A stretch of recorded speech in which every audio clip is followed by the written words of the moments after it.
Hi everybody, Bramso here. I'm going to rank my top 5 worst zombies map from World at War to BO2. So this is my opinion, so if you have a different one, well tell me in the comments or I don't know. So I'm pretty sure everybody knew this was coming, but the worst Call of Duty zombies map is, well, Dying Rise. Dying Rise is bad in solo and co-op. So in the starting room you have two ways. Either you take the elevator to go down and take this liquefy the wonder weapon, or you go slow and take quick revive and a couple of war weapons on your right with the box and everything. Now another thing is the new perk. Yeah, so there's a new perk called Who's Who, which is in theory pretty good. I mean I like it. And when you actually die with Who's Who, you go in this ghost form of you, and you have to revive yourself or survive as long as possible. And it has this really good music.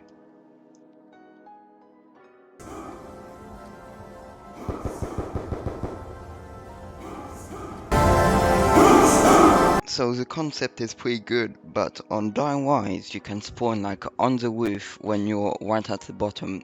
So it gets really complicated, especially when you have like 100 zombies on your ass because you're on 20. And the other thing is PhD is on the map, but you can't get it. The boss zombie round I like is pretty cool actually. You get a free perk, so you can get all perks on the map. Love it. But the Easter egg isn't solo, which is pretty annoying. Now the second worst map from World at War to BO2 for me is Shinonuma.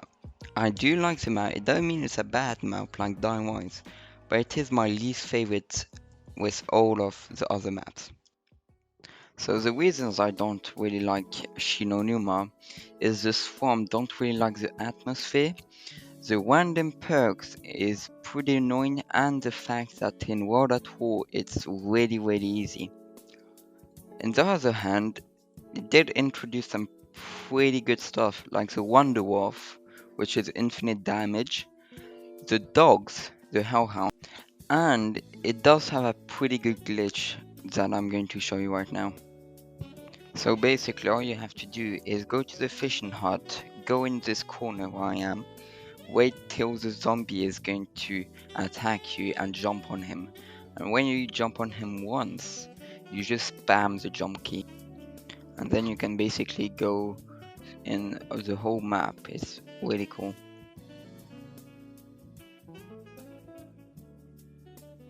Now, the third worst map is, well, Transit.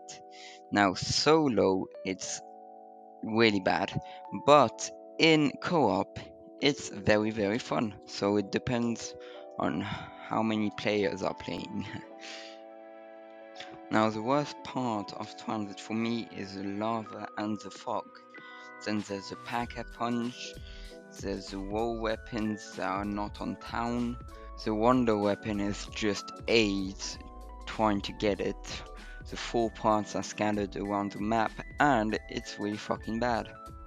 Now, one thing I do like about Transit Pack-a-Punch is that you have to build the Pack-a-Punch, but that's about it.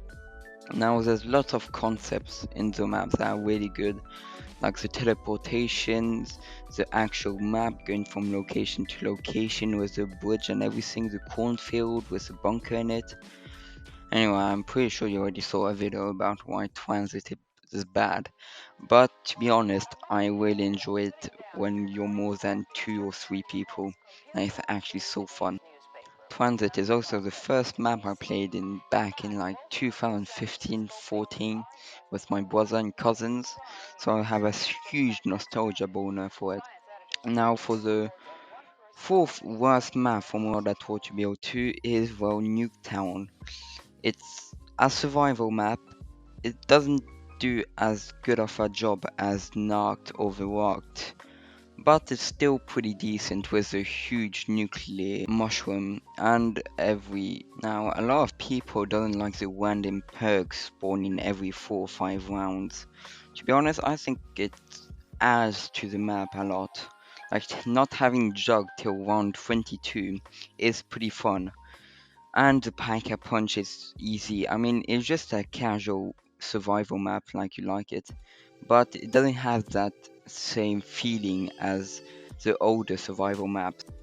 Now, for the last map, I'm going to give you a little hint. It's the most beautiful map in COD Zombies. Yep, it's Shangrila, boys. I love this map. It's absolutely stunning. Now, so Shangri-La, I think, is really good, but the difficulty really puts it down. I like it, but for a lot of people and for some of my cousins, it's pretty hard, too hard actually. The boss zombies I think are perfect. I mean, everything is good, it's not a bad map. The Easter egg is really fun and it actually gives you a reward that's good. Pack a punch, you have to activate it every time. It's easy on solo, but on co-op it starts to get a little bit too complicated for every time you need to pack a punch. Anyways, thank you for watching. If you watched, tell me if you agree with most of these. I think it's a pretty good list for Round Torch BO2. And I know BO4 has really bad maps, so maybe one day I'll redo a top 5, I don't know. Anyway,